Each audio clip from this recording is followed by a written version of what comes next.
ऐसी वीडियो रोज देखने के लिए आप मेरे वीडियो को लाइक करें, इस पे कमेंट करें और अपने दोस्तों के साथ शेयर करें। और हाँ, अगर आप इस चैनल पे नए हैं तो इसे सब्सक्राइब करना ना भूलें। यह कहानी है एक लड़की को देखा तो 1649 से आगे की कहानी। अनिका और रोहित के बेडरूम में बाहर आकर कुछ कदम चलने के बाद अनिका अपनी जगह पर रुक जाती है और फिर कुछ सोचकर अपने माथे पर अपना हाथ रख लेती है। फिर उसे नीचे करते हुए तय करती है कि जाकर रोहित को उसका हाथ पकड़कर बाहर लेकर आएगी। वह रोहित की आदतों को अच्छी तरह से जानती थी और साथ में यह भी जानती थी कि रोहित को किसी के लिए इंतजार करने की जरूरत नहीं। दुनिया भर के लोग रुककर रोहित का इंतजार करते हैं। वह बिल्कुल नहीं चाहती थी कि मेहमानों के बीच में बिना वजह किसी तरह की परेशानी का माहौल पैदा हो जाए। ऐसा सोचकर वह एक बार फिर से मुड़ जाती है और कमरे का दरवाजा खोलकर अंदर जाती है। रोहित एक बार भी अपनी पलकें उठाकर अनिका की तरफ नहीं देखता है। अनिका तेज कदमों से उसके पास जाती है और अपने सीधे हाथ से उसके कंधे पर तेज धक्का देते हुए उसे बिस्तर पर गिरा देती है और फिर सीधा उसके ऊपर लेट जाती है। इससे पहले कि रोहित को कुछ समझ आता, अनिका रोहित के सिर के नीचे अपने हाथ को ले जाते हुए रोहित के होठों को अपने होठों में ले लेती है और आंखें बंद कर लेती है। रोहित के पूरे शरीर में करंट सा दौड़ने लगता है।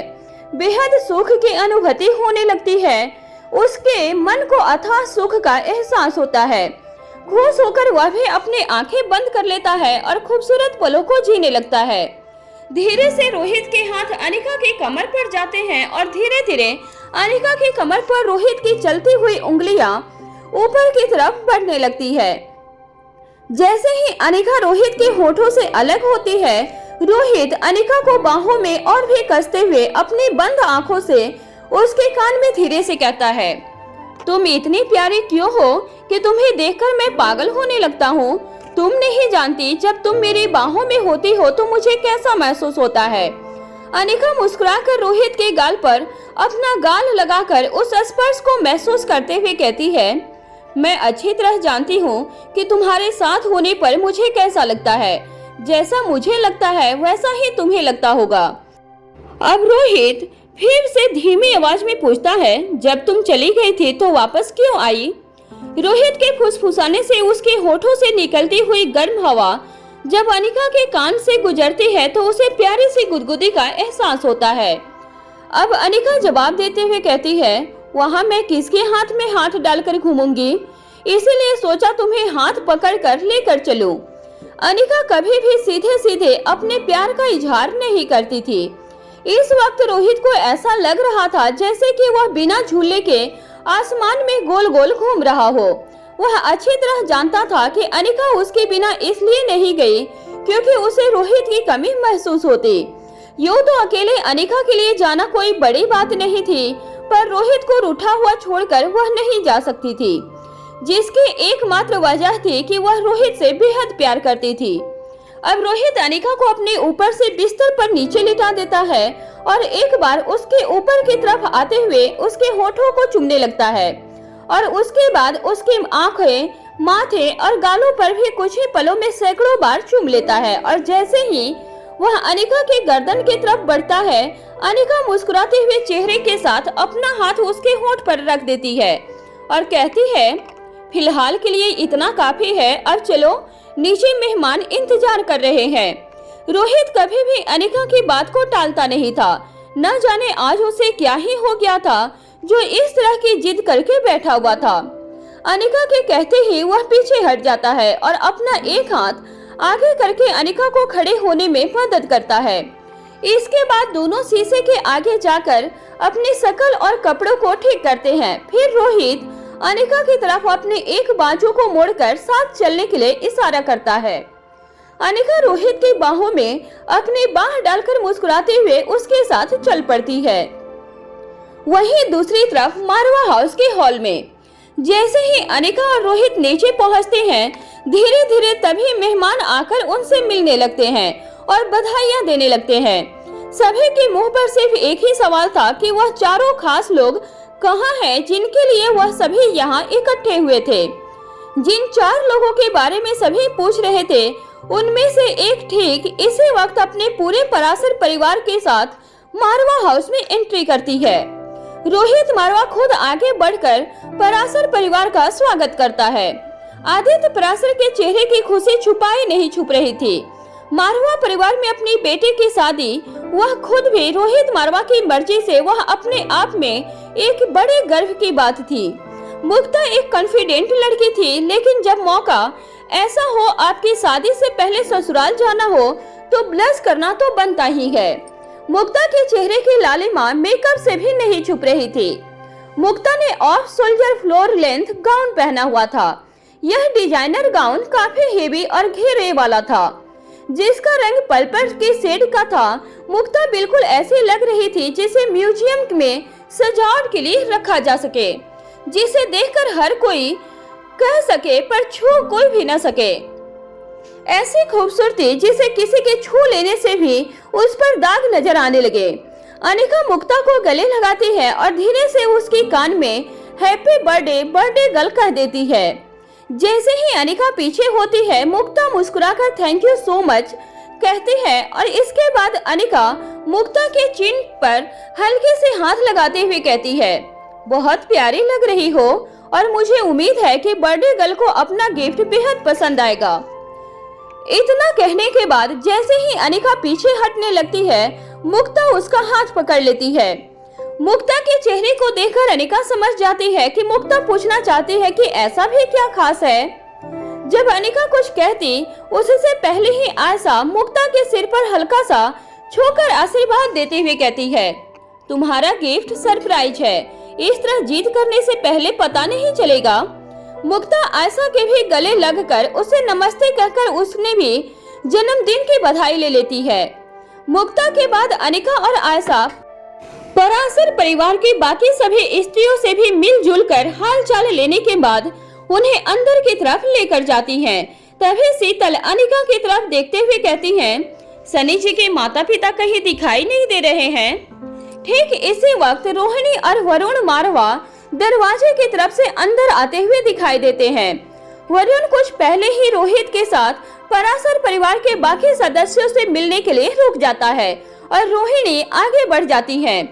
रोहिणी ने शीतल की बात सुन ली थी। वह मुस्कुराकर कहती है, दिखाई इसलिए नहीं दे रहे थे क्योंकि हमें आने में देर हो गई। इस देरी के लिए हमें माफ कर दीजिए। अब मौका ही ऐसा है कि हमारे भी कुछ अरमान हैं, उन्हें पूरा करने के लिए ऐसे थोड़ी बहुत देर हो जाना सामान्य सी है न शीतल।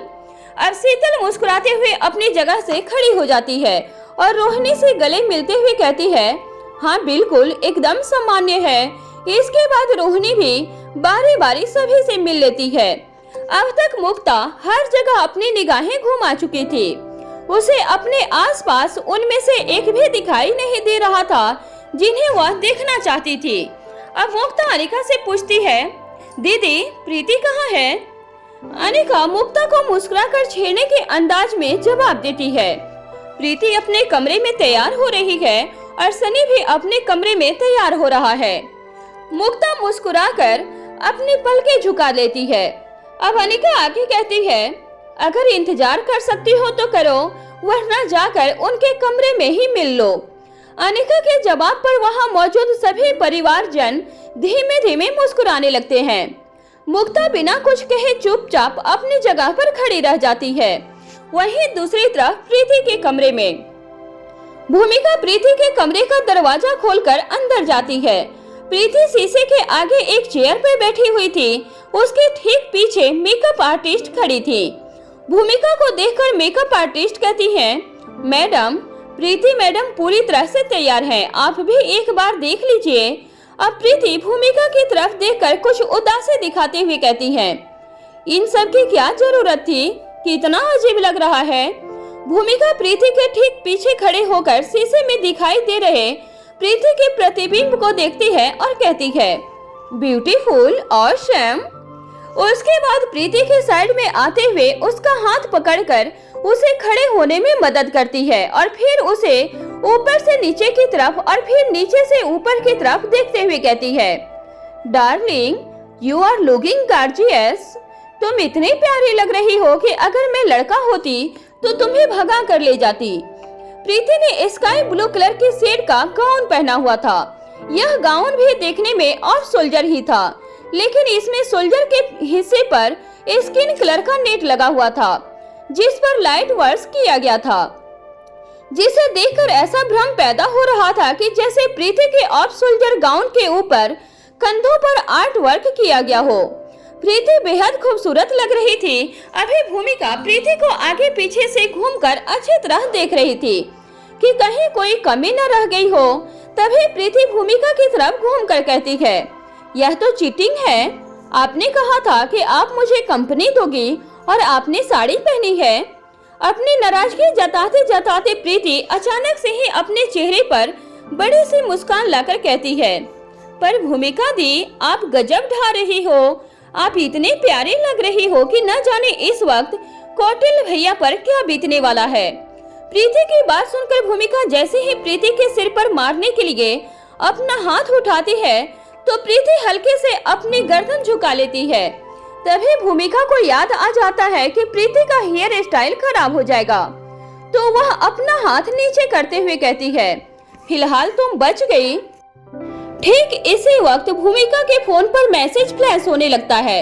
वह मैसेज पढ़ने के बाद प्रीति से कहती है, अब चलो, मुक्ता तुम्हारा इंतजार कर रही है, वह आ चुकी है। मुक्ता का नाम सुनकर प्रीति के चेहरे पे मुस्कान आ जाती है। वह उसे मिलकर जन्मदिन की बधाइयां देना चाहती थी। इसके बाद जैसे ही भूमिका और प्रीति कमरे से बाहर निकलने लगते हैं, तभी प्रीति एक बार फिर से अपनी जगह पर रुक जाती है और भूमिका की तरफ देखकर कहती है, भूमिका दीदी, सच में मैं अजीब तो नहीं लग रही हूँ ना? मेरा मतलब है कि मुक्ता के जन्मदिन पर मुझे प्रिंसेस की तरह सजा दिया है। क्या मैं उसे कंपटीशन देने जा रही हूँ? कितना खराब लगेगा, क्या सोचेगी वह मेरे बारे में? जैसे भी उससे मेरी दोस्ती नई नई ही हुई है। नहीं भूमिका दीदी, रहने देते हैं ना, मैं कुछ और पहन लेती हूँ। भूमिका प्रीति की फालतू बकवास सुनने के मूड में बिल्कुल भी नहीं थी। वह उसका हाथ पकड़ती है और चल पड़ती है। प्रीति बस कहती ही रह जाती है, प्लीज भूमिका दीदी, मेरी बात सुनो ना। अब भूमिका कहती है, मुझे तुम्हारी कोई बात नहीं सुननी, तुम मेरी बात सुनो, अपना मुंह बंद करो और अच्छे बच्चे की तरह स्माइल करो। Don't feel guilty, you should be confident, क्योंकि कॉन्फिडेंट से ही ब्यूटी बढ़ती है। प्रीति के पास भूमिका के बात मानने के अलावा कोई चारा नहीं था, क्योंकि प्रीति अच्छी तरह जानती थी कि वह एक बार तो भूमिका के हाथ से बच गई है, लेकिन अब उसने फालतू बात की तो जरूर भूमिका उसके सिर पर एक हाथ रख देगी। और गाउन पहनकर प्रीति इधर उधर भागने या अपना बचाव करने की स्थिति में नहीं थी, इसलिए वह चुपचाप अच्छे बच्चे की तरह भूमिका के साथ धीमे धीमे कदमों से आगे बढ़ने लगती है। उसके बाद धीरे धीरे और भी सभी इम्पोर्टेंट गेस्ट मारवा हाउस में अपनी तशरीफ लेकर आते हैं, जिसमें मल्होत्रा परिवार और ओंकार के माता पिता भी शामिल थे। अंजलि, किशन, श्वेता और क्रिस चारों इस पार्टी को अटेंड करने के लिए आए थे, जहां अंजलि यह तय करके आई थी कि आज वह अनिका से श्वेता के मैटर पर जरूर बात करेगी। वहीं क्रिस खास भूमिका से मिलने के लिए आया हुआ था। वह निपुण मीरा के संदर्भ में उससे कुछ बात करना चाहता था। अनिका उन्हें देखते ही खुश हो जाती है और सबसे पहले अंजलि को गले लगाती है और उसके बाद किशन को नमस्ते कहकर श्वेता को गले लगा लेती है और कहती है, बड़ी ही प्यारी लग रही हो श्वेता। तभी श्वेता कहती है, आप भी साड़ी में स्टनिंग लग रही हैं। मैंने बिल्कुल नहीं सोचा था कि आप साड़ी पहनेंगी, पर आप इसमें और भी ज्यादा सुंदर लग रही हैं। क्रिस के भी हाल चाल लेने के बाद अनिका उन सभी को लेकर अंदर की ओर चली जाती है। चलते हुए अंजलि अनिका से कहती है, मुझे तुमसे जरूरी बात करनी है अनिका, लेकिन अभी नहीं, इस फंक्शन के बाद तुम्हें मुझे अपने कीमती 10 मिनट देने होंगे। अनिका मुस्कुराकर अपनी गर्दन हाँ में हिला देती है। मल्होत्रा परिवार को अंदर ले जाने के बाद अनिका और रोहित के सामने ओंकार के माता पिता शकुंतला और श्रवण गुलेरिया मौजूद थे। वह बड़े ही प्यार से दोनों को नमस्ते कहती हैं और रोहित श्रवण से हाथ मिलाकर बड़े ही आदर भाव से उन्हें अंदर आने के लिए कह देता है। शकुंतला अनिका से पूछती है, दोनों बच्चे कहाँ हैं? अनिका जवाब देती है, वह अभी तैयार हो रहे हैं, कुछ ही देर में आ जाएंगे। श्रवण और शकुंतला अपने साथ लाए हुए उपहारों के साथ अंदर की तरफ चले जाते हैं और अनिका और रोहित दोनों अन्य मेहमानों को अटेंड करने में लग जाते हैं। कुछ ही देर में भूमिका प्रीति को लेकर हॉल में पहुंच जाती है। वहां पहुंचते ही प्रीति की निगाहें सबसे पहले मुक्ता को ढूंढती है। मुक्ता के मिलते ही प्रीति भूमिका से कहती है, मुक्ता वहां है। भूमिका और प्रीति मुक्ता के पास पहुंच जाती है। प्रीति मुक्ता के गले लगकर उसे हैप्पी बर्थडे डियर कहती है, फिर पीछे हटते हुए उससे देखती है और कहती है, you are looking so beautiful. Mukta कहती है, सेम टू यू, आप भी कुछ कम नहीं लग रही हैं, बहुत ही प्यारी लग रही है। लगता है बिजली गिराने का इरादा है किसी के दिल पर। प्रीति पलटकर जवाब देते हुए कहती है, हाँ हाँ, मुझे मालूम है कि तुम सनी पर बिजलियां गिराने के इरादे से हो। इसके बाद वह दोनों एक दूसरे को देखकर हंसने लगती हैं। फिर भूमिका मुक्ता से मिलते हुए कहती है, बर्थडे गर्ल, बहुत प्यारी लग रही हो, गॉड ब्लेस यू। ऐसा कहकर वह उसके गाल से गाल टच करते हुए उसे हवा में किस देती है। तभी अनिका उन तीनों के पास आ जाती है और प्रीति के चेहरे को हल्के हाथ से छूते हुए कहती है, तुम बिल्कुल रिया की बार्बी डॉल जैसी लग रही हो, मे गॉड ब्लेस यू। प्रीति झट से भूमिका की तरफ देखकर कहती है, देखा, मैंने पहले ही कहा था मुझे यह गाउन मत पहनाओ। जब खुद अनिका दीदी भूल गई कि बर्थडे मेरा नहीं मुक्ता का है, तो फिर बाकी सबका क्या होगा? प्रीति की बात सुनकर भूमिका, अनिका और मुक्ता तीनों हंसने लगते हैं, क्योंकि तीनों ही जानते थे कि अनिका ने प्रीति को ब्लेसिंग क्यों दी है। फिर प्रीति आगे कहती है, अनिका दीदी, आप कयामत लग रहे हो। अब भूमिका प्रीति को फिर से छेड़ते हुए कहती है, अच्छा, और मैं क्या लग रही हूँ? प्रीति के चेहरे से रंग उड़ जाता है और एक बार फिर से भूमिका और अनिका हंसने लगते हैं। तभी वहाँ आयशा पहुँच जाती है और कहती है, बस भी करो, कितना सताओगी। उसके बाद वह प्रीति को ब्लेसिंग देती है, प्यार से उसके सिर को छूती है और कहती है, बेहद खूबसूरत लग रही हो, किसी की नजर ना लगे, ईश्वर तुम्हें जिंदगी की हर खुशी दे। अब प्रीति की हैरानी और भी बढ़ जाती है और वह एक बार फिर से भूमिका की ओर देखने लगती है। भूमिका एक बार फिर से मुस्कुरा देती है। ठीक इसी वक्त कौटिल्य, सनी और ओंकार को लेकर हॉल में पहुंच जाता है।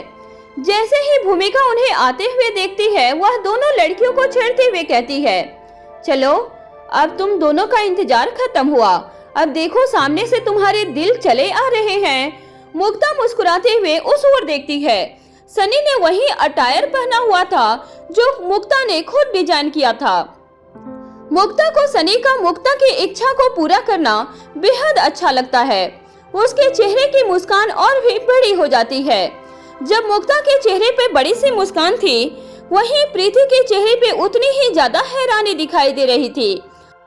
ओंकार ने वही सूट पहना था जो प्रीति ने भूमिका के कहने पर भूमिका की फ्रेंड के फियांसे के लिए खूब अच्छी तरह से सोच विचार कर फाइनल किया था।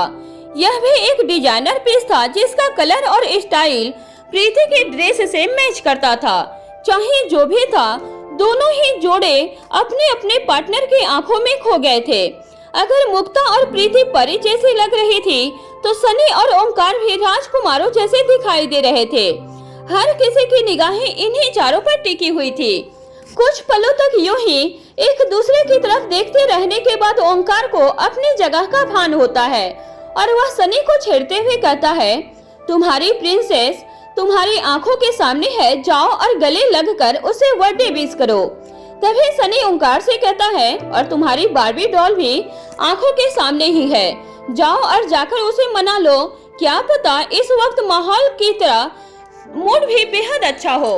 इधर अनिका रोहित के पास पहुंच जाती है। आज एंगेजमेंट के बाद मुक्ता का बर्थडे भी सेलिब्रेट किया जाना था, इसलिए बहुत ज्यादा देर करना ठीक नहीं था।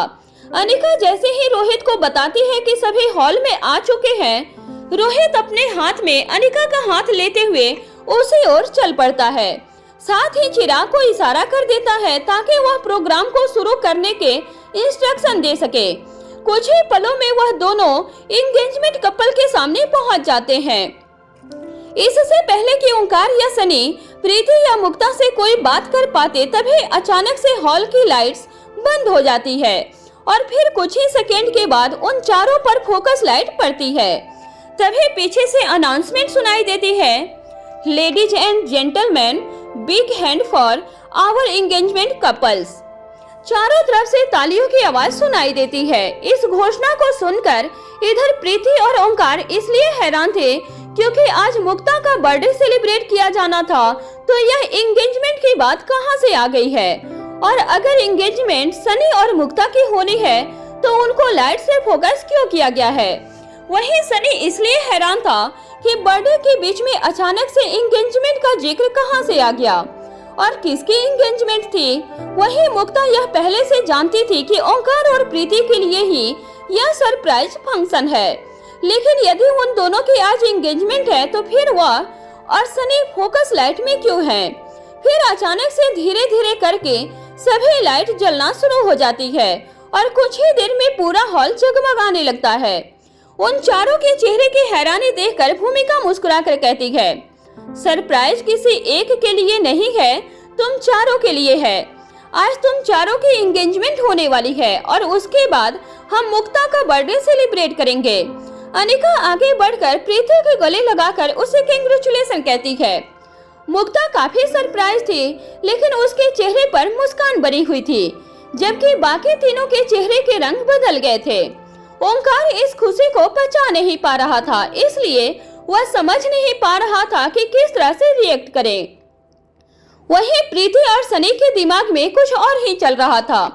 प्रीति एकदम धीरे से अनिका का हाथ पकड़ती है और उतनी ही धीरे से कहती है, मैं यह सगाई नहीं कर सकती अनिका दीदी। ऐसा कहकर वह वहां से मुड़ती है और अपने कमरे की तरफ चली जाती है। अब तक रोहित भी अपने 2 कदम आगे बढ़कर दोनों यंग बॉय के पास आ चुका था।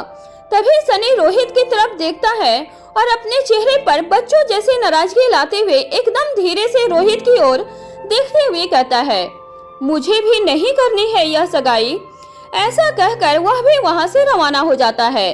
उन दोनों के इस रिएक्शन को देखकर पूरे हॉल में सन्नाटा छा जाता है। हालांकि यह बातचीत आगे खड़े हुए घर वालों ने ही सुनी थी, लेकिन उनके चेहरे को देखकर बाकी सभी यह अनुमान आसानी से लगा सकते थे कि कुछ न कुछ गड़बड़ जरूर है।